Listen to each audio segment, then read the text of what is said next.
रामचंद्राय नमः। श्रीरामभद्राय नमः। श्री सीता रामाय नमः।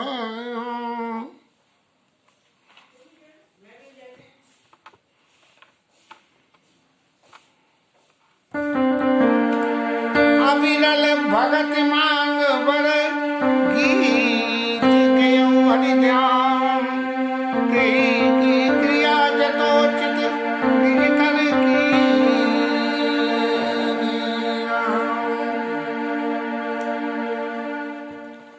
जटायु महाराज को भगवान ने सदगति दी और अपने पिता की तरह उनको अंतिम क्रिया जीवन की करी है।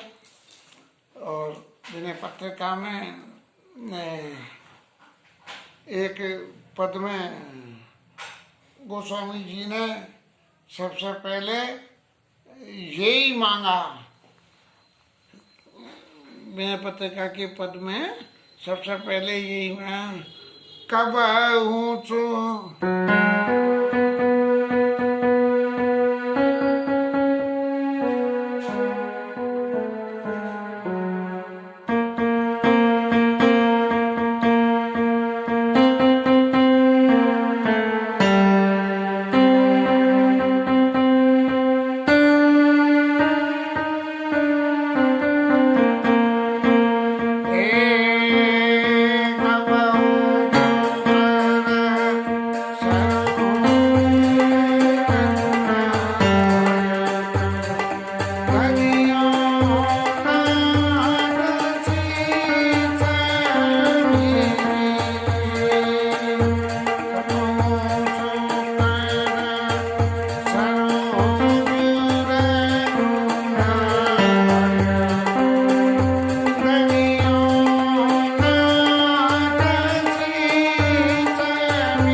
गोस्वामी जी मांग रहे हैं कि हे प्रभु, आप कब मेरे ऊपर अपना वो कर कमल रखोगे जिस कर कमल से आपने गीधराज को जो है पिंड दान करके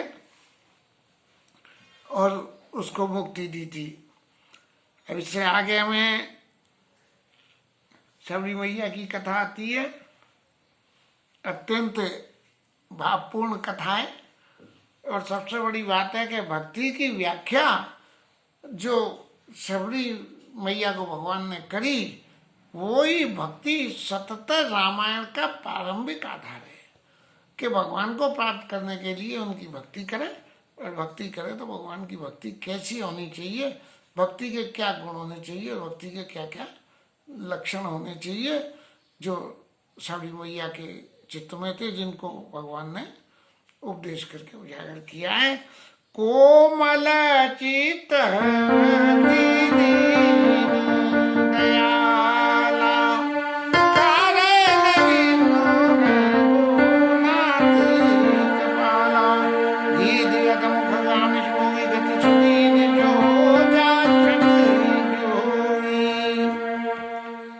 बिना कारण के, गोस्वामी जी लिखते हैं कि भगवान इतने दयालु हैं कि बिना किसी खास कारण के जो गीध जो आमिष भोजन करता था, नॉनवेज खाता था, उसको जो योगियों को गति होती है वो दे दी।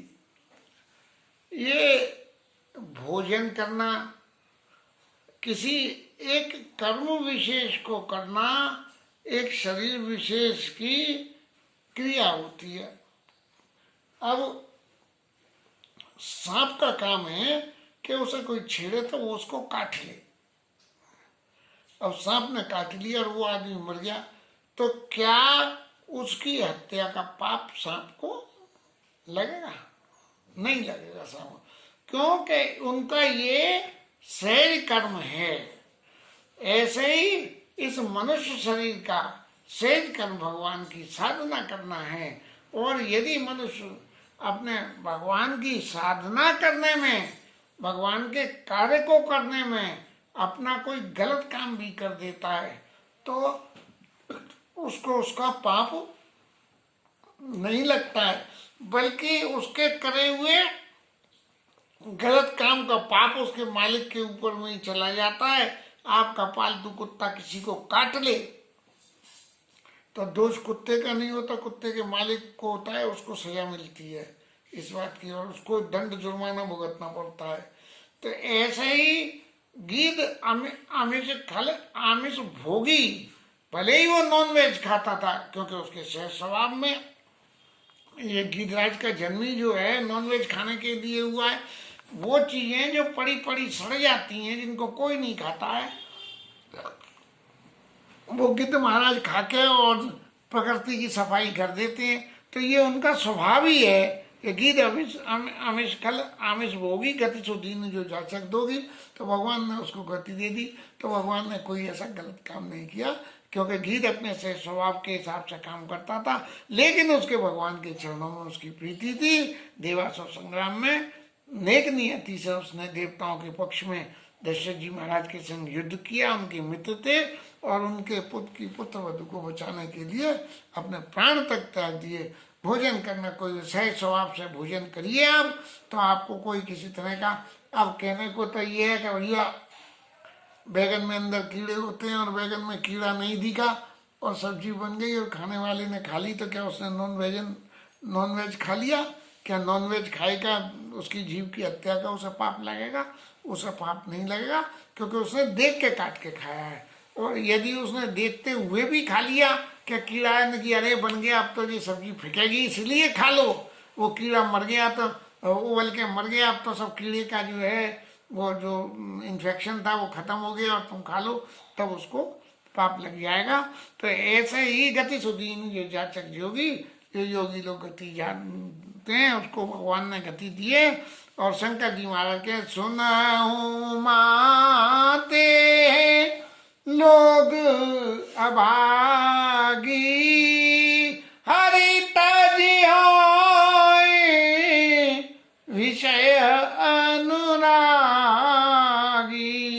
हे पार्वती, वो लोग बड़े अभागे हैं जो भगवान को छोड़ के विषयों में अपना मन लगाते हैं। भगवान तो चाहे कुछ भी भोजन करो, सहज स्वभाव के सब काम करो। गीता में भी श्लोक तो याद नहीं है, सहज कर्म कौन थे, सहज कर्म करो। अर्जुन को दिया है क्षत्रिय का काम युद्ध करना है, इसीलिए युद्ध करो।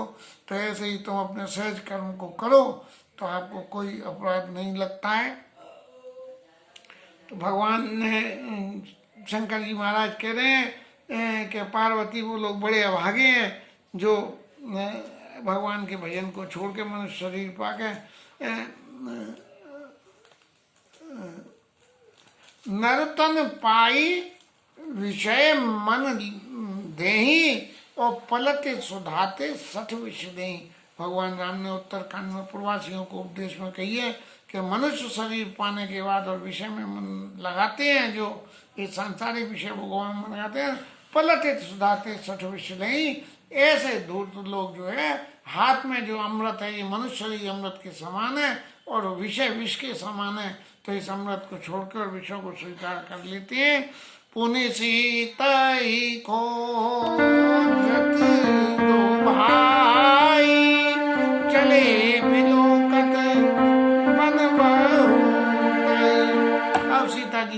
खुश थे। भगवान राम अपनी लीला के स्वरूप को आगे बढ़ाते हुए चले। जगह जगह जो है हाथी खगमृग देखने को मिलते हैं। रास्ते में वो कबंध नाम का, जिसकी बहुत भुजाएं लंबी कौन के शाप से हो गई थी, पड़े रहते थे और पड़े पड़े जीव जंतुओं को पकड़ के खा जाते थे। वो कबंध महाराज किसी जमाने में ऋषि थे ने, और उनको श्राप लग गया था। कब आवत पंथ कवन ने बाता, ते सब कही श्राप के बाता। और उसने कबंध ने जो है अपने सब श्राप की बात कही, और भगवान ने उसकी भुजाओं को काट के उसको मुक्ति दे दी कि दुर्वासा मोहि दीनी शापा, प्रभु पद पे की मिटा सो पापा।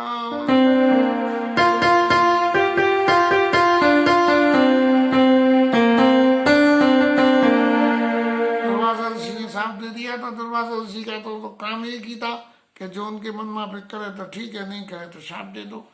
ऐसे क्रोधी व्यक्ति थे दुर्वासा, लेकिन थे तो वही भगवान के अवतार ही थे। लेकिन क्रोध के माध्यम से जीवन में क्रोध को इतना ज्यादा स्वीकार करने के बाद भी जीव को मुक्ति कैसे मिल सकती है, उसकी रास्ता दुर्वासा ऋषि के जीवन ने बताई। जहाँ आगे प्रसंग आएगा तब वहाँ इसके बारे में कुछ बोलेंगे। सुन गंधर्व कहूँ मैं, तो ही ये गंधर्व थे महाराज, कबंध महाराज। और मोई न सुहाई ब्रह्म कुल द्रोही, इसने किसी ब्राह्मण का अपमान करा होगा गंधर्व ने। अब ब्राह्मण क्या, दुर्वासा ऋषि का अपमान करा होगा। वो वहां गए होंगे देवलोक में, और जाने के बाद कबंध ऋषि ने कुछ और कह कवा दिया होगा, तो उन्होंने श्राप दे दिया कि या तू पढ़ा रहे, ऐसे ही पढ़ा रहे, प्रणाम नहीं करा होगा। मोई न सुहाई ब्रह्म कुल दोही, ब्राह्मण कुल का जो दो करने वाला, मुझे चन मन कर्म वचन कपट तजी। मन वचन और कर्म से कपट को छोड़ के जो कर भू सुर से, मोहि समेत बिरंच शिव बस जाके सब दे। मन कर्म वचन कपट तजी जो कर भू सुर से, ब्राह्मणों की सेवा करे। लेकिन ब्राह्मण शब्द का अर्थ वो नहीं है कि जो ब्राह्मण वंश में पैदा हो। जो व्यक्ति ब्रह्म कर्म को करे, अपने जीवन यापन के लिए ब्रह्म कर्म करे, वो नहीं। जो सहज अपने स्वभाव से सिर्फ ब्रह्म कर्म ही करे जीवन यापन, तो ठाकुर जी के जीवन यापन का साधन तो ठाकुर जी आप, ऐसे लोग जो है वो ब्राह्मण कहलाते हैं। और इनका जो आदमी जो मन कर्म वचन कपट है, जो कर भूसुर सेव, ऐसे इस पृथ्वी पर प्रत्यक्ष रूप से ब्राह्मण को देवता का शरीर, देवता तो देवलोक में रहते हैं, लेकिन इस पृथ्वी के देवता कौन है, ब्राह्मण लोग हैं। इनकी जो सेवा करे वो ब्राह्मण नहीं है जो पाई बांगा है ब्राह्मण शरीर, ब्राह्मण कुल में जन्म ले लिया, लाओ भैया ब्राह्मण आए कछु दे दे, वो ब्राह्मण नहीं है। ब्राह्मण वो है जो ब्रह्म कर्म को ही करे और ब्रह्म से ही जो है मांगे। मन कर्म वचन कपट तजी जो कर भूसो सेव, मोहि समेत बिरंच शिव बस ताके सब देव। मेरे समेत सारे देवता उसके वशीभूत हो जाते हैं। और क्या, सापत ताड़त परुष कहनाता, पूजिय विप्र कहिया सुसंता। भले ही ब्राह्मण श्राप देने वाला हो, ताड़ने वाला हो, कैसे भी कुछ कहता हो, लेकिन वो भी पूजनीय है। क्यों है? क्योंकि उसके श्राप में भी गुण होगा। अब कबंध को श्राप दिया, श्राप दे के अपने श्राप का फल भोगा, लेकिन हुआ क्या कि उसकी मुक्ति भगवान का दर्शन करके हो गई। ऐसे ही किसी को ताड़े, टोके मतलब, और कठोर कड़वे वचन बोले, परुष कहनता, पूजिए विप्र कहीं असंता। संत लोग कहते हैं ऐसे भी ब्राह्मण की पूजा करनी चाहिए, क्योंकि उनका ब्राह्मण का श्राप भी जो है वो वरदान बन जाता है। इसलिए पूजिए विप्र शील गुणहीना। अब विप्र जो उसमें शील नहीं है, लेकिन ब्रह्म कर्म करता है, शील गुण से, शील गुण नहीं हो। अब जो शापत होगा, ताड़त होगा, तो उसमें शील कहाँ से आएगा? लेकिन पूज्य विप्र शील गुणहीन। तो ये ऊपर वाली चौपाई को सपोर्ट करने के लिए ही यहाँ कहा गया शूद्र न गुण ज्ञान ज्ञान प्रवीण। और एक शुद्ध व्यक्ति जो कितना ही ज्ञानी हो वो भी उतना पूजनीय नहीं है। क्यों कि शूद्र शरीर के जो कर्म हैं वो कर्म कहीं ना कहीं ऐसी स्थिति में जीव को ले जाते हैं कि यदि आप उसकी पूजा करोगे तो उसके शुद्ध कर्मों के प्रभाव से आपके जीवन में भी कुछ ऐसा आ जाएगा जिससे कि आपका कल्याण नहीं होगा। इसका मतलब ये नहीं है क्या नाम है ढोल गमार शुद्ध पुष्णारी सकल ताड़ना के अधिकारी, इन सबको ताड़ना चाहिए मतलब मारना कूटना चाहिए, ऐसा कुछ नहीं है। जब कंपैरेटिव स्टडी हम करने जाएं कि एक सापत ताड़त परुषकंता ऐसा विप्रो और एक शूद्रो जो ज्ञान गुण प्रवीण हो, तो उस वक्त उन दोनों के कंपैरेटिव स्टडी में हमें ब्राह्मण का मान करना चाहिए, शूद्र का मान नहीं करना चाहिए। इसका मतलब ये नहीं है कि उसका अपमान करना चाहिए, शूद्र का अपमान नहीं करना चाहिए। हाँ, कंपैरेटिव स्टडी है तो पहले ब्राह्मण को आप मान दे, फिर मान शूद्र देवता को भी दे कि महाराज आप तो बड़े ठाकुर जी के भगत हो। हाँ, ऐसा कई निज धर्म ताहि मुझावा निज प्रत प्रीति देखी मन भावा। दुर्वासा जी ने शाप दे दिया, लंबी लंबी भुजाएं और पैर हो गए और वहीं पड़े पड़े खाते रहते थे। महाराज ये कबंध